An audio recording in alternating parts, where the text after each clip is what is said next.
Sometimes, before you can give a hypothesis a chance, you have to be open to it being a possibility in the first place.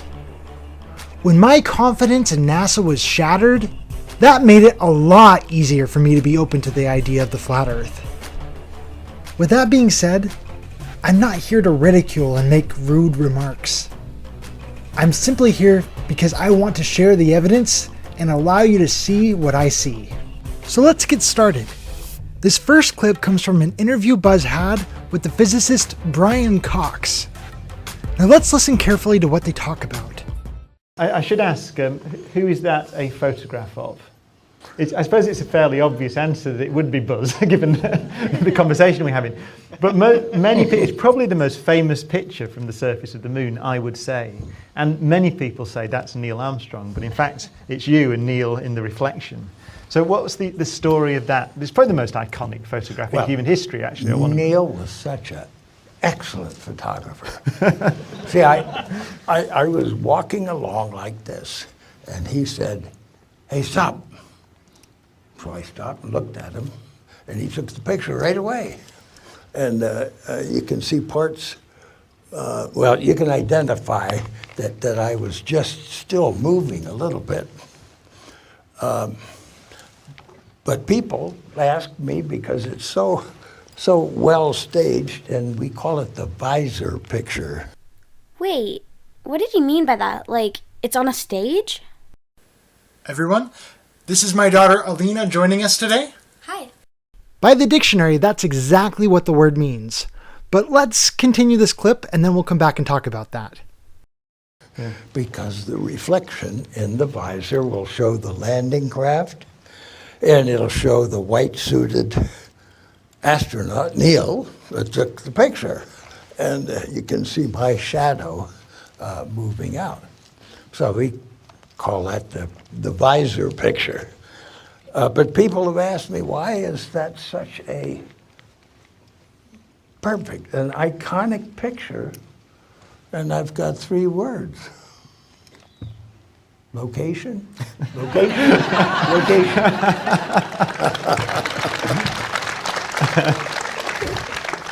Now, the word staged has multiple meanings, and many people out there are not instantly convinced by this alone that Buzz was actually admitting that the moon landing was done on a stage.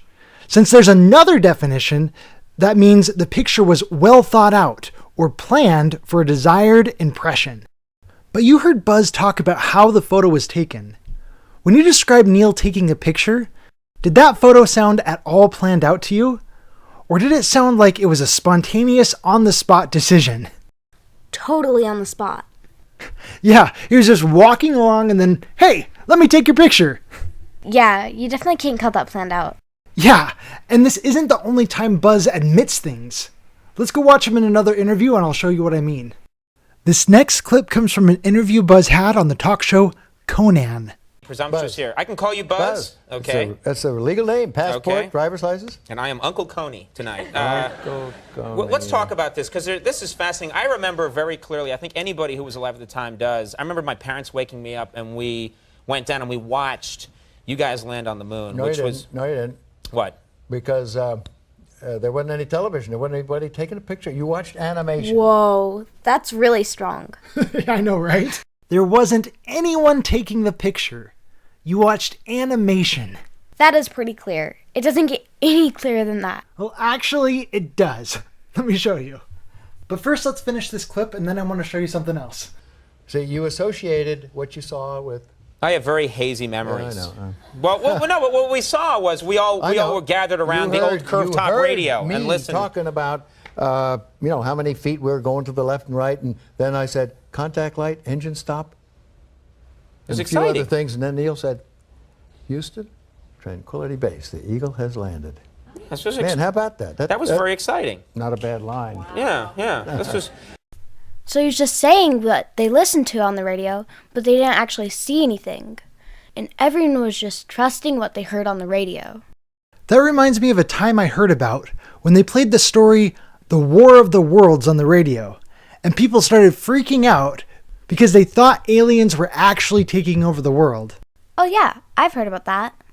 This next clip I want to share with you comes from the Apollo 11 press conference, when Buzz and the other astronauts supposedly just got back from the moon and were talking to all of the different reporters. Buzz is the really angry-looking guy in the blue suit on the left. At this time, I'd like to introduce the Apollo 11 crew, astronauts Neil Armstrong, Michael Collins, Edwin Aldrin. Wait, hold on. Why did they just call him Edwin? Didn't he just tell that one guy that his real name is Buzz? And this is my daughter Melody, who is also joining us today. Hi. Presumptuous Buzz. here. I can call you Buzz. Okay. That's a legal name. Passport, Okay. driver's license. And I am Uncle Coney tonight. Uncle Coney. Let's I've got to look that up now. What is Buzz's real name? Okay, it turns out Buzz's birth name was Edwin, but he legally changed his name to Buzz 19 years after the moon landing. The official story was that Buzz was his childhood nickname, given to him by his little sister who couldn't say brother, but instead called him Buzzer. Buzz was 39 when he claimed to go to the moon, which means he was 58 when he decided to change his name. That doesn't make any sense. That's really strange that he would suddenly decide to change his name after so long. I know, right? According to biography.com, after Buzz got home, he got really depressed and started drinking a lot because he felt like a publicity pawn for NASA. That makes me wonder if this was Buzz's way of fighting back, by making his own name a big hint. Notice how the word buzz means a rumor or report. That's interesting. Although there's another definition down here which means slightly intoxicated. So it could be his way of saying, hello, my name is Buzz, and I'm an alcoholic. But we're not trying to make fun of his name here or anything. We're just looking for clues. So let's leave it at that and move on. All right, now, I want to skip forward a little farther into the press conference to where Buzz, or Edwin back then, describes what he did when he first got to the moon. We also made use of the stars through the telescope and aligning a crosshair by rotating the field of view until the crosshair superimposed on the star. This would give us the angular measurement of the star within the field of view of the telescope. We then determine the distance out by aligning another reticle spiral on this. We went through an averaging technique on board and then fed this information into the computer, and this came up with our various alignment checks. So as soon as he got to the moon, he said he checked the alignment system with the stars he could see in his telescope. Now let's compare that to what Neil Armstrong, the guy sitting next to him, said in another interview done with the BBC. Mr. Armstrong, I do realize that when you were on the moon, you had very little time for gazing upwards. But could you tell us something about what the sky actually looks like from the moon, the sun, the earth, the stars, if any, and so on? The sky is a deep black when viewed from the moon, as it is when viewed from cislunar space, the space between the Earth and the moon. The Earth is the only visible object other than the sun that can be seen, although there have been some reports of seeing planets. I myself did not see planets from the surface, but I suspect they might be visible. How could he look at the stars in his telescope if he couldn't see any stars? Yeah, it's kind of hard to navigate between the Earth and the moon depending on the stars when you can't see any stars. Exactly.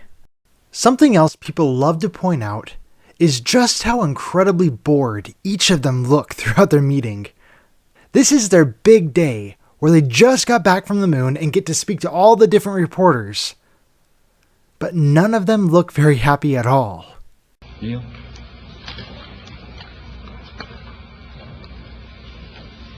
It was our pleasure to have participated in one great adventure. It's an adventure that took place not just in the month of July, but rather one that took place in the last decade.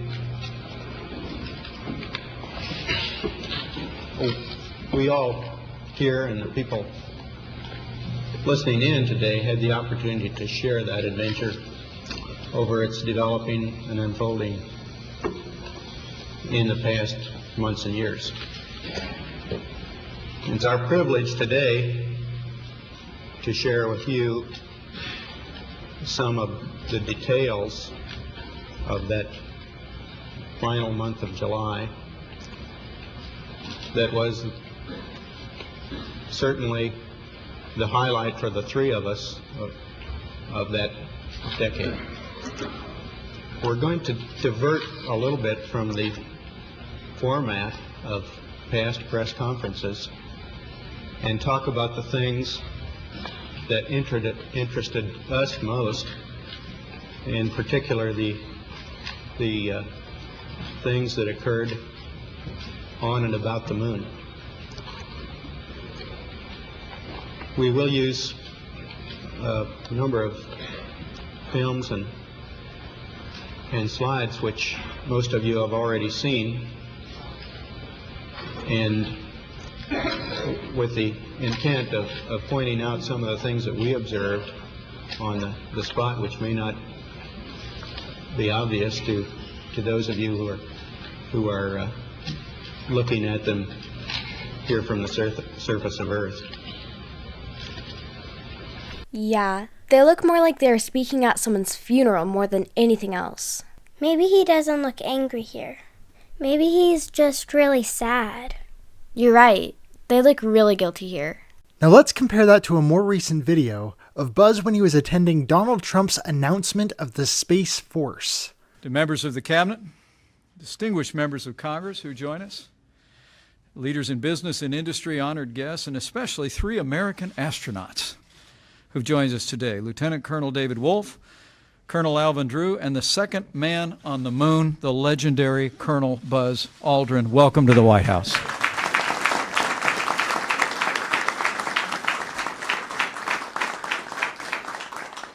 Did you catch that enormous eye roll?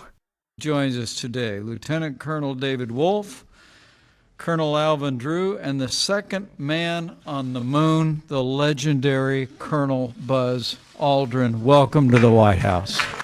Yeah, sure I was. If he really went to the moon, then why would he do that?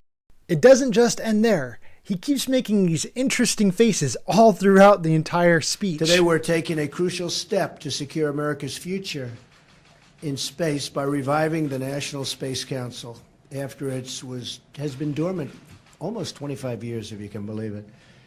During the campaign, Vice President Pence promised that our administration, because Mike's very much into space, would revive the National Space Council. And with this executive order, we're keeping that promise. I feel very strongly about it. I felt strongly about it for a long time. His expressions are very different here than they were before. Wouldn't you agree? Oh, yeah. Definitely. I used to say, before doing what I did, I used to say, what happened? Why aren't we moving forward? Today's announcement sends a clear signal to the world that we are restoring America's proud legacy of leadership in space.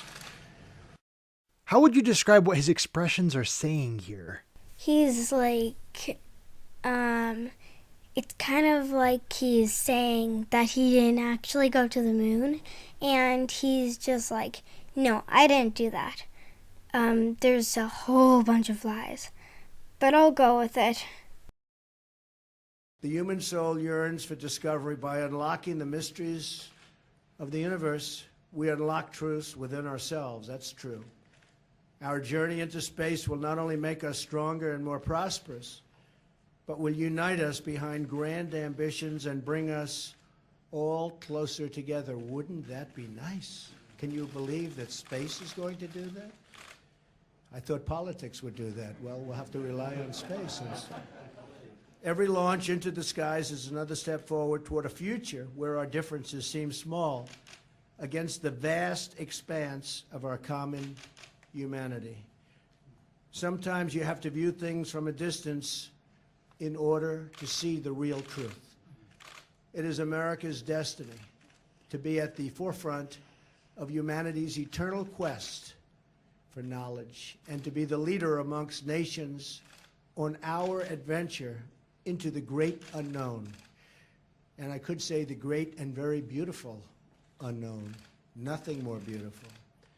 With the actions we're launching today, America will think big once again.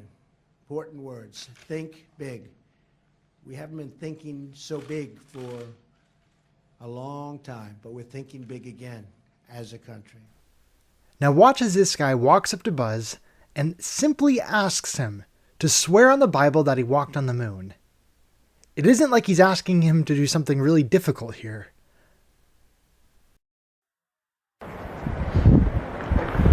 Why don't you swear on the Bible that you walked on the moon? Please? Why don't you swear on the Bible that you walked on the moon? I'm not trying to get in the middle of anything. Tell him to get out of here. This is a hotel. We'll call the police. We pay. Come on in here, we'll call the police. Solicit on Why don't you swear on the Bible that you walked on the moon? It doesn't, sir, I don't have nothing to do with this, but you cannot solicit on this property. We just paid to rent out the penthouse to shoot up there. So you can't solicit like this on this property. Keep shooting. All right, well then I'd go through my measures. Yeah. This clip actually continues to the point where Buzz actually punches the guy. And I have a link to that in this video's description if you want to see it. But we do not condone harassing anyone. I just wanted to share this because I think it is important to see just how strongly Buzz refused to simply promise that he actually went to the moon. That right there says a lot. Now, this next clip is really, really strong. So listen carefully as Buzz answers this little girl's question. Why has nobody been to the moon in such a long time? That's not an 8-year-old's question. That's my question. I want to know, but I think I know. Because we didn't go there, and that's the way it happened. And if it didn't happen, it's nice to know why it didn't happen, so in the future, if we want to keep doing something, we need to know why something stopped in the past that we wanted to keep it going.